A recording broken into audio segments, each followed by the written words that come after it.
Bosque frío, cerca de una vía de tren, noviembre de 1990.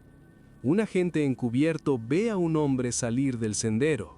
Se limpia la cara en un pozo y camina como si nada. Lleva el abrigo con tierra en los codos y una manchita roja en la mejilla. Lo raro es que no busca hongos ni leña, pero está ahí, en el lugar exacto. ¿Qué hacía en ese bosque cuando todos los demás ya se habían ido? Quédate hasta el final y vas a descubrir el error de sangre que lo dejó libre años antes. Empecemos por el principio. Rostov, al sur de la Unión Soviética, suena a fábricas, trenes y estaciones llenas de gente que va y viene, y también a esos cinturones de árboles y matorrales que bordean las vías, como franjas de bosque donde cualquiera puede desaparecer en 2 pasos. Ahí empiezan a aparecer cuerpos, a veces cerca de un andén, otras en un claro escondido. La policía busca patrones, pero el caso se vuelve un monstruo. No es un solo barrio, no es un solo tipo de víctima, y el asesino parece moverse con la misma facilidad que la gente común. En una sociedad donde admitir un asesino serial era casi impensable, cada nuevo hallazgo cae como un golpe. Y lo peor es que los años pasan. Andrei Chikatilo nace en 1936 en un pueblo pobre de lo que hoy es Ucrania. Crece entre hambre, miedo y una vida dura, marcada por la guerra y la supervivencia. De adulto arma una vida normal por fuera.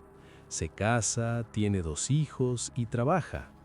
En un momento enseña como maestro y más tarde consigue empleos que lo obligan a moverse de una ciudad a otra. Ese detalle, el viaje, le da algo muy simple y muy peligroso: anonimato. En estaciones y terminales nadie pregunta demasiado. Si alguien se pierde entre la multitud, se atribuye al caos de siempre. Con el tiempo, el hombre tímido y gris se convierte en otra cosa, pero nadie lo ve venir, hasta que aparece la primera víctima documentada. Diciembre de 1978. Una nena de 9 años, Yelena Zakotnova, desaparece en Shakhty, una ciudad cercana a Rostov. Poco después la encuentran muerta. La presión por cerrar el caso es enorme y la investigación se enfoca en un sospechoso llamado Alexander Kravchenko. Entre idas y vueltas, termina condenado. Años después, lo ejecutan en julio de 1983 por ese crimen. El problema es que el verdadero responsable seguía libre. Ese primer error marca todo lo que viene. Cuando el sistema necesita un culpable rápido, la verdad se vuelve un lujo. Mientras tanto, el asesino aprende algo clave. Si el mundo quiere respuestas simples, él puede esconderse detrás del ruido. En los años siguientes, las desapariciones se repiten. Muchas víctimas son chicos, adolescentes y mujeres vulnerables que pasan por estaciones o terminales. El asesino se aprovecha de eso, promete un atajo, ofrece ayuda, dice una frase cualquiera y logra que lo acompañen unos minutos. Después, el bosque se los traga. La policía empieza a conectar casos, pero no es fácil. Hay pocos testigos y durante mucho tiempo, la idea de un solo hombre detrás de todo suena imposible. Aún así, el operativo crece como nunca. Patrullas en vías, agentes encubiertos, controles en trenes y redadas por toda la región. Llegan a interrogar a casi 500,000 de personas. Y aún con todo ese despliegue, el asesino sigue caminando entre todos, como si fuera uno más. Septiembre de 1984. Dos detectives lo ven merodeando una estación de buses en Rostov, intentando acercarse a mujeres jóvenes. Lo siguen y lo detienen en el mercado central. En sus cosas se encuentran un cuchillo, cuerdas y otros objetos inquietantes. También descubren que tenía un problema por robos menores en un trabajo anterior, y eso les da una excusa legal para retenerlo más tiempo. Su aspecto coincide con descripciones de un hombre visto cerca de una escena. Parece que por fin lo tienen. Pero entonces llega el golpe más absurdo. El análisis de sangre no encaja con lo que los médicos creían ver en muestras recogidas de otras escenas. Esa discordancia lo favorece. Lo condenan por el robo, lo sacan del Partido Comunista y lo mandan a prisión por poco tiempo. Y cuando sale en diciembre de 1984, el monstruo vuelve a empezar. A partir de 1985, los ataques regresan con fuerza. Chikatilo cambia de trabajo y entra en un puesto que le permite viajar seguido, incluso fuera de la región. Eso complica todo. Cuando aparece una víctima lejos, nadie sabe si es el mismo asesino o alguien distinto. Mientras los investigadores revisan listas, siguen pistas falsas y vuelven a empezar una y otra vez, él se mueve en tren, espera en andenes y elige a quien esté más solo. En el fondo, hay dos peleas al mismo tiempo, una contra el asesino y otra contra la vergüenza de admitir que existe un depredador serial. Cada año sin resolverlo suma más víctimas y más familias destrozadas. Y con el tiempo, el caso se vuelve tan grande que ya no se trata solo de atraparlo, sino de salvar la cara de todo un sistema. Octubre y noviembre de 1990.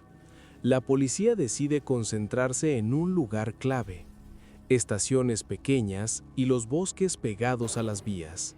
Esas franjas donde el asesino entra y desaparece en segundos. En una de esas estaciones, Don Leskos, un agente encubierto llamado Igor Rybakov, ve a un hombre salir del bosque después de un ataque. Nota detalles raros: ropa demasiado formal para andar entre árboles, tierra en los codos, una marca roja en la cara y una bolsa que no sirve para juntar hongos. Lo frena, le pide los papeles y lo deja ir porque no tiene cómo retenerlo en ese momento. Pero escribe un informe de rutina con el nombre. Días después, encuentran el cuerpo de una mujer joven y ese papel, que parecía uno más, empieza a pesar como una piedra. Los jefes revisan todos los informes de hombres controlados esa semana. El nombre salta de inmediato porque ya había aparecido años atrás en listas internas. Lo ponen bajo vigilancia el 14 de noviembre. Lo ven acercarse a mujeres y chicos en trenes, hablarles, probar suerte y seguir buscando si lo rechazan. El 20 de noviembre, tras 6 días de seguimiento, sale de su casa con un frasco grande, compra cerveza y camina por Novocherkassk como si estuviera de paseo. Cuando sale de un café, 4 policías de civil lo detienen. No se resiste. En el registro notan una herida profunda en un dedo, como de mordida, y eso refuerza las sospechas. Empieza el interrogatorio, liderado por Isa Kostoyev, y aparece una pieza decisiva. El psiquiatra Alexander Bukanovsky se sienta frente a él, le lee partes de un perfil psicológico hecho años antes y en pocas horas Chikatilo se quiebra. Confiesa. Con el caso ya en marcha, la verdad del error de sangre se vuelve clara. En 1984 lo compararon con un tipo de análisis que los confundió, porque el tipo de sangre que se veía en ciertas muestras no coincidía con la sangre de su cuerpo. En 1990, al revisar mejor, descubren que esa aparente contradicción no lo descartaba y que de hecho encajaba con él. Chikatilo termina juzgado en 1992 por decenas de asesinatos, lo condenan por 52 y lo sentencian a muerte. El 14 de febrero de 1994 lo ejecutan de un disparo. Lo que quedó probado es que mató durante años y que pudo hacerlo, en parte, por errores graves alrededor suyo. Pensar en eso da miedo, porque muestra lo frágil que puede ser la verdad cuando hay presión y orgullo de por medio. Si este caso te impactó, deja like al video y suscríbete al canal. ¿Qué crees que permitió que siguiera tantos años libre? ¿El error del análisis o la necesidad de encontrar un culpable rápido?